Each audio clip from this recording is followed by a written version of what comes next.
नमस्कार साथियों। आज आपका हमारे इस करंट न्यूज के सेशन में स्वागत है। आज हम भारत और पाकिस्तान के बीच चलने वाले युद्ध की चर्चा करेंगे। क्या कोई देश किसी देश पर ऐसे ही हमला कर सकता है? क्या उसके कुछ नियम हैं? क्या उसके कुछ कानून बनाए गए हैं? आइए इसके बारे में हम चर्चा करते हैं। आइए इसकी एक समरी के रूप में हम देखते हैं युद्ध की घोषणा क्या होती है। भारत में प्रक्रिया और प्रावधान क्या है? भारत में युद्ध की प्रक्रिया और प्रावधान क्या होंगे? और अगर किसी देश के साथ युद्ध होगा तो युद्ध की घोषणा का अर्थ भी क्या होता है? मतलब अगर किसी देश के साथ युद्ध होगा तो उसका अर्थ क्या होगा? और भारत में युद्ध की घोषणा की प्रक्रिया क्या होगी? भारत में अगर कोई देश किसी देश के भारत ही नहीं, कोई भी देश, दुनिया का कोई भी देश किसी देश के साथ अगर युद्ध करेगा, क्या उसके कुछ नियम हैं, उसके कुछ कानून बनाए गए हैं? इसकी चर्चा हम देखेंगे। भारत में ऐतिहासिक युद्धों की घोषणा क्या हो? भारत में इसके पहले क्या कोई युद्ध हुआ था? उसकी घोषणा कैसे की गई थी? इसकी चर्चा भी आज हम इसमें करेंगे। युद्ध की घोषणा के वैश्विक प्रभाव क्या होंगे? अगर कोई देश किसी देश के ऊपर हमला करता है तो उस हमले से उसको क्या फायदे होंगे या क्या उसके नुकसान होंगे? उस युद्ध से पूरे विश्व पर क्या प्रभाव पड़ेंगे? इसकी चर्चा भी आज हम देखेंगे। निष्कर्ष और वर्तमान परिदृश्य, मतलब इसका निष्कर्ष क्या होगा? क्या हम किसी देश के ऊपर हमले करेंगे, उससे हमको क्या लाभ होगा, उससे हमको क्या मिलेगा, और उस युद्ध से पूरी दुनिया पर क्या प्रभाव पड़ेंगे? इसकी चर्चा आज हम अपने इस सेशन में जानेंगे। इससे पहले आपको हम बताते हैं कि एग्जाम IQ नाम का ये चैनल है, आप इसको सब्सक्राइब करिए, अपने दोस्तों के साथ इस चैनल का लिंक शेयर करिए, जिससे आपको आने वाले समय में ऐसे ही अच्छी जानकारी प्राप्त होती रहे। युद्ध की घोषणा। युद्ध की घोषणा किसी भी देश के लिए एक गंभीर रणनीतिक और संवैधानिक निर्णय होता है। युद्ध किसी भी देश के लिए एक गंभीर रणनीतिक और संवैधानिक निर्णय होता है। भारत में युद्ध की घोषणा के लिए कुछ नियम और प्रक्रियाएं और प्रावधान लागू होते हैं। भारत के लिए कुछ नियम लागू होते हैं।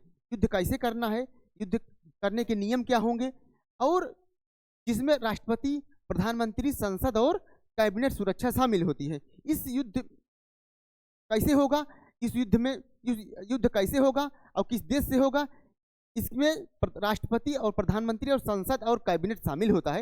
ये तीनों मिलकर निर्णय लेते हैं कि युद्ध होगा या नहीं होगा।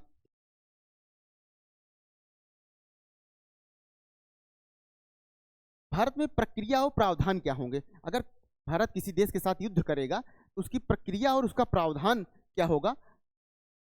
प्रधानमंत्री और कैबिनेट सुरक्षा समिति, इसे CCS के नाम से जानते हैं, युद्ध संबंधी अंतिम निर्णय प्रधानमंत्री, इसमें CCS में रक्षा मंत्री, गृह मंत्री और विदेश मंत्री होते हैं। ये तीनों मिलकर लेते हैं।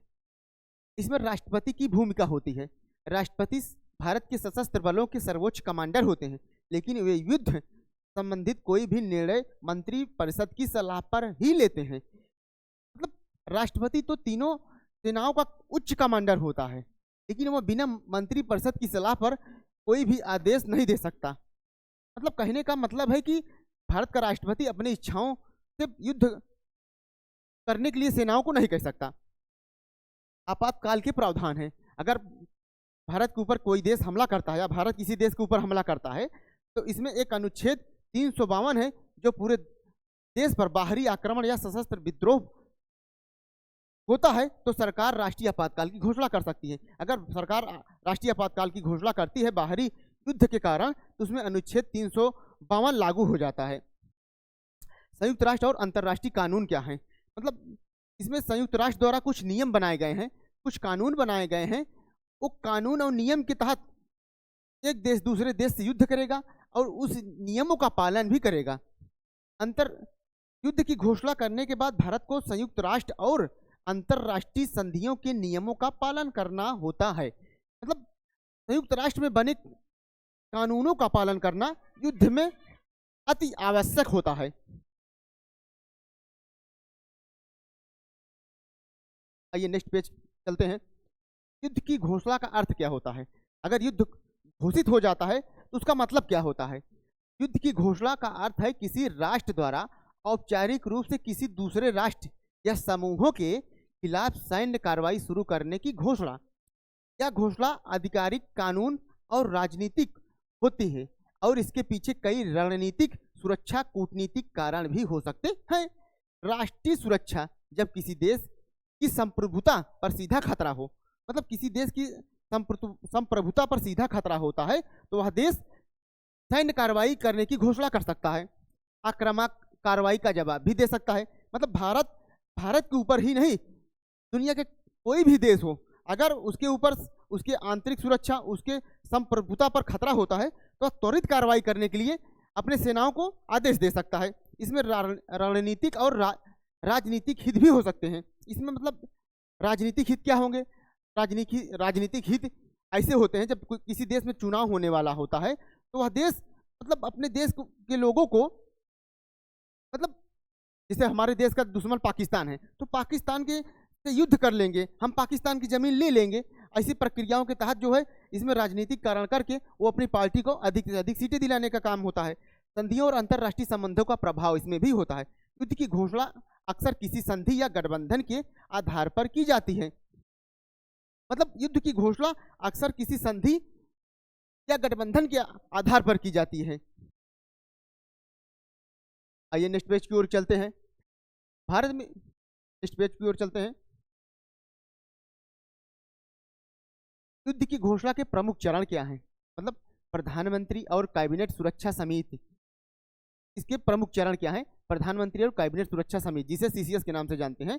युद्ध संबंधित अंतिम निर्णय प्रधानमंत्री और रक्षा मंत्री, गृह मंत्री और विदेश मंत्री लेते हैं। आपको हमने पहले ही सूचित किया है कि ये युद्ध युद्ध की पहली प्रक्रिया है, उसमें प्रधानमंत्री, गृह मंत्री और विदेश मंत्री लेते हैं। अगर स्थिति गंभीर हो जाती है, मान लीजिए स्थिति बहुत ही ज़्यादा गंभीर है कि अब युद्ध होना ही होगा, होना तय है और उस समय विदेशी आक्रमण हमारे ऊपर हो रहे हैं, तो उस समय भारत के सेना के शीर्ष अधिकारियों से भी चर्चा की जाती है। इसमें राष्ट्रपति की भूमिका अहम होती है। राष्ट्रपति भारत के सशस्त्र बलों का सर्वोच्च कमांडर होते हैं, लेकिन वे केवल मंत्रिपरिषद की सलाह पर निर्णय लेते हैं। युद्ध की स्थिति में राष्ट्रपति और सैन्य कार्रवाई करने की अनुमति देता है। मतलब युद्ध की स्थिति में राष्ट्रपति कैबिनेट की मंजूरी के बाद सैन्य कार्रवाई करने की अनुमति अपनी सेना को दे देता है।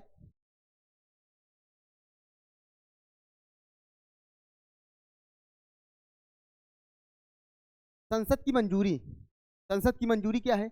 अगर युद्ध होगा तो इसमें संसद मंजूरी देगा कि नहीं देगा, इसकी चर्चा हम इस पेज पर करते हैं। संसद को युद्ध से संबंधित प्रस्ताव पर चर्चा करनी होती है। मतलब अगर युद्ध हो रहा है तो मतलब उस समय तो संसद नहीं चल सकती, लेकिन बाद में संसद को बुलाया जाएगा, उसमें युद्ध संबंधित प्रावधान बताए जाएंगे कि हम मतलब किसी देश के साथ कैसे युद्ध कर रहे हैं, उसमें हमको क्या लाभ हो रहा है, उसमें हमको क्या नुकसान हो रहा है, पूरी प्रक्रिया उस संसद में औपचारिक रूप से बतानी होती है। बिना कार्रवाई बिना संसद की अनुमति के भी की जा सकती है। मतलब तत्काल समय में कार्रवाई बिना संसद की अनुमति से करें, लेकिन बाद में संसद को बुलाकर संसद में पूरी प्रक्रिया को सबके सामने प्रदर्शित करें। अगर देश पर बाहरी आक्रमण, जो राष्ट्रीय आपातकाल अनुच्छेद 352 है, उसका मतलब क्या होता है? अगर देश पर बाहरी आक्रमण या आंतरिक संकट होता है तो सरकार राष्ट्रीय आपातकाल लागू कर सकती है। कहने का मतलब है कि राष्ट्रीय आपातकाल 352 अनुच्छेद के तहत आंतरिक संकट या बाहरी आक्रमण के तहत राष्ट्रीय आपातकाल सरकार लागू कर सकती है। युद्ध की घोषणा करने के बाद भारत को संयुक्त राष्ट्र और अंतरराष्ट्रीय संधियों के नियमों का पालन करना होता है। किसी भी देश के खिलाफ सैन्य कार्रवाई करने से पहले कूटनीतिक प्रयासों को प्राथमिकता दी जाती है। मतलब किसी देश या कोई भी देश, मतलब दो देशों के बीच में अगर युद्ध होने की स्थिति बनती है तो सबसे पहले उसमें बैठकर मामले को सुलझाना पहली प्राथमिकता है। कूटनीतिक मतलब होता है कि युद्ध ना करके बातचीत से हम अपने मामले को सुलझा लें। मतलब युद्ध कोई समाधान नहीं है, इसमें दोनों देशों को हानि उठानी पड़ सकती है। मतलब कुछ देश के सैनिक मारे जाएंगे, कुछ हमारे देश के सैनिक मारे जाएंगे, वहां पर भी नुकसान होगा, हमारे देश को भी नुकसान होगा। तो मतलब युद्ध मतलब अस्थायी समाधान नहीं है। बिना युद्ध किए ही हम कई समस्याओं का समाधान कूटनीतिक तरीके से कर सकते हैं, इसलिए इसको सबसे पहले प्राथमिकता देनी चाहिए। आइए आगे की ओर चलते हैं। अब हम देखेंगे भारत इसके पहले कितने युद्ध लड़ चुका है। क्या जो जितने युद्ध भारत इस समय जो है लड़ा था, पहले जितने भी युद्ध लड़े हैं, क्या उनको संसद से मंजूरी मिली थी? क्या हमारे देश के प्रधानमंत्रियों ने सीधे सेना को कह दिया था तुम जाओ आक्रमण करो? तो हम इसकी चर्चा इस पेज पर करेंगे। आइए सबसे पहले देखते हैं कि भारत का पहला युद्ध किसके साथ हुआ था। सन 1947 और 48 में भारत का पहला युद्ध पाकिस्तान से हुआ था, जिसमें संसद की कोई अनुमति नहीं ली गई थी। उस समय हमारे देश के तत्कालीन प्रधानमंत्री पंडित जवाहरलाल नेहरू ने सीधे सेना को आदेश दिया था कि आप भारत के वाह्य आक्रमण से बचाइए। और सन 1962 में भारत और चीन के साथ युद्ध हुआ था और इसमें संसद पर चर्चा भी हुई थी। पहले इसमें कोई अनुमति नहीं ली गई थी। जैसे हमने पहले देखा कि उस समय तो भारत के प्रधानमंत्री ने सेनाओं को आदेश दिया था कि आप बाहरी आक्रमण से भारत को बचाइए, लेकिन बाद में उस पर संसद में चर्चा हुई और संसद में चर्चा होने के बाद हमारे जो पूरी पृष्ठभूमि थी उसको पूरे लोगों के सामने रखा गया। फिर उसके बाद आता है 1965 में पाकिस्तान और भारत का युद्ध जब हुआ, इसमें यह युद्ध संसद में प्रस्ताव पारित कर दिया। मतलब इस युद्ध के लिए संसद ने एक प्रस्ताव पारित किया कि अब 1965 में कि भारत और पाकिस्तान से युद्ध होगा। उस समय तत्कालीन पीएम लाल बहादुर शास्त्री ने सेना को खुली छूट दे दी थी। फिर उसके बाद आता है 1971 भारत और पाक का युद्ध। आप इस युद्ध के बारे में जानते होंगे कि जो 1971 का युद्ध था, उसी युद्ध में पाकिस्तान के 2 टुकड़े हुए और इस भूमंडल पर एक देश और उभर कर आया, उसका नाम था बांग्लादेश। बांग्लादेश का निर्माण 16 दिसंबर 1971 को हुआ। तब से लेकर आज तक बांग्लादेश इस धरा पर मौजूद है और इस समय बांग्लादेश की में भी काफ़ी हालात खराब हैं। और फिर उसके बाद आता है 1999 का कारगिल का युद्ध। आप लोग जानते होंगे कि 1999 का भारत और पाकिस्तान के बीच एक युद्ध हुआ था, उस युद्ध का नाम था कारगिल का युद्ध। तो यह युद्ध इस युद्ध की भी चर्चा संसद में हुई थी और इसे घुसपैठ करार दे दिया गया था। मतलब यह युद्ध तो नहीं माना गया था, लेकिन इसे घुसपैठ करार दे दिया गया था। आइए हम नेक्स्ट पेज की ओर चलते हैं। युद्ध की घोषणा और वैश्विक प्रभाव क्या होंगे। अगर भारत किसी देश के साथ युद्ध की घोषणा करता है उससे पूरे विश्व पर क्या प्रभाव पड़ेंगे, आइए इसकी चर्चा हम करते हैं। आर्थिक प्रभाव, पूरे देश पर आर्थिक प्रभाव तो पड़ेंगे ही। युद्ध से जुड़ी घोषणाओं का असर शेयर बाजार, व्यापार और अर्थव्यवस्था पर पड़ता है। जैसे आपको मालूम होगा कि पाकिस्तान का शेयर इस समय बहुत ही नीचे चल रहा है। ये कारण है आर्थिक प्रभाव। मतलब किसी देश के साथ अगर किसी देश का युद्ध होता है तो दोनों देशों के शेयर में बड़ी गिरावट देखने को मिलती है, जिससे बाजार में गिरावट आती है और वहाँ पर आर्थिक हानि उठानी पड़ सकती है। उसमें कूटनीतिक प्रक्रिया क्या है, अंतर्राष्ट्रीय समर्थन और विरोध सामने आने लगता है। जैसे इसमें भारत और पाकिस्तान के बीच जो युद्ध की स्थिति बनी हुई, उसमें मतलब अंतर्राष्ट्रीय समर्थन और विरोध सामने आने लगता है। जैसे भारत को कई अंतर्राष्ट्रीय संस्थानों द्वारा समर्थन प्राप्त है और सैन्य तैयारियां, युद्ध घोषणा से पहले सेना की रणनीति और संसाधनों की व्यवस्था करनी होती है। मतलब अगर युद्ध हो रहा है तो भारतीय सेना को नहीं, अगर किसी भी देश के साथ किसी भी देश का युद्ध होता है तो उस युद्ध में सबसे पहले सेना अपने रणनीतिक और संसाधनों की व्यवस्था करनी होती है। गोला बारूद कहाँ से आएगा, कितने गोला बारूद लगेंगे, मतलब ऐसे कितने भी टेक्निकल पॉइंट है जिसको सेना द्वारा संसाधनों की व्यवस्था करनी होती है, तब जाकर युद्ध शुरू होता है। ऐसे ही युद्ध शुरू करने से कोई मतलब होगा नहीं। मतलब उसमें रणनीति बनानी पड़ती है, हम युद्ध कैसे करेंगे, युद्ध करने के हमारे तरीके क्या होंगे, उसमें रणनीति और संसाधन की आवश्यकता व्यवस्था करनी अति आवश्यक होती है। आइए आगे चर्चा करते हैं। निष्कर्ष और वर्तमान परिदृश्य क्या होंगे। मतलब इस युद्ध से क्या निष्कर्ष निकलेगा और इसकी परिदृश्य क्या होंगे। मतलब जब युद्ध समाप्त होगा तो कैसा दृश्य दिखाई देगा, क्या खोया क्या पाया। जब हम युद्ध करेंगे तो युद्ध कोई अस्थाई समाधान नहीं, हाँ त्वरित कार्रवाई करने के लिए चल जाता है। युद्ध कोई अस्थाई समाधान नहीं है, याद रखिएगा। युद्ध की घोषणा एक जटिल प्रक्रिया है। ऐसे ही कोई देश किसी देश के ऊपर युद्ध की घोषणा नहीं कर सकता। इसमें कई प्रक्रियाओं से होकर गुजरना पड़ता है, जिसमें संवैधानिक मंजूरी और सैन्य रणनीतिक शामिल होते हैं। भारत ने केवल 1971 की युद्ध में औपचारिक घोषणा की थी, जबकि अन्य युद्धों में सैन्य कार्रवाई की थी। भारत कहने का मतलब ये है कि भारत सन 1971 में ही औपचारिक युद्ध की घोषणा की थी, बाकी युद्धों में सैन्य कार्रवाई की गई थी। मतलब सिर्फ भारत 1971 में ही औपचारिक घोषणा किया था, बाकी सैन्य कार्रवाई की गई थी। इसमें कूटनीतिक और अंतर्राष्ट्रीय कानून युद्ध की घोषणा के बाद प्रमुख भूमिका निभाते हैं। कूटनीतिक और अंतर्राष्ट्रीय कानून युद्ध की घोषणा के बाद प्रमुख भूमिका निभाते हैं। इसमें राष्ट्रीय सुरक्षा संप्रभुता को ध्यान में रखते हुए सरकार युद्ध से जुड़े निर्णय लेती है। कहने का मतलब है कि राष्ट्रीय सुरक्षा और संप्रभुता को ध्यान में रखते हुए सरकार युद्ध से जुड़े निर्णय लेती है। और आधुनिक युद्ध साइबर और आर्थिक क्षेत्र में फैल रहा है।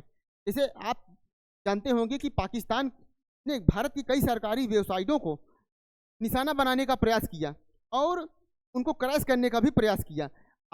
आधुनिक युद्ध में भारत जो है, भारत ही नहीं बाकी पूरी दुनिया के लोग साइबर हमला करके भारत को आर्थिक रूप से कमजोर बनाएंगे। और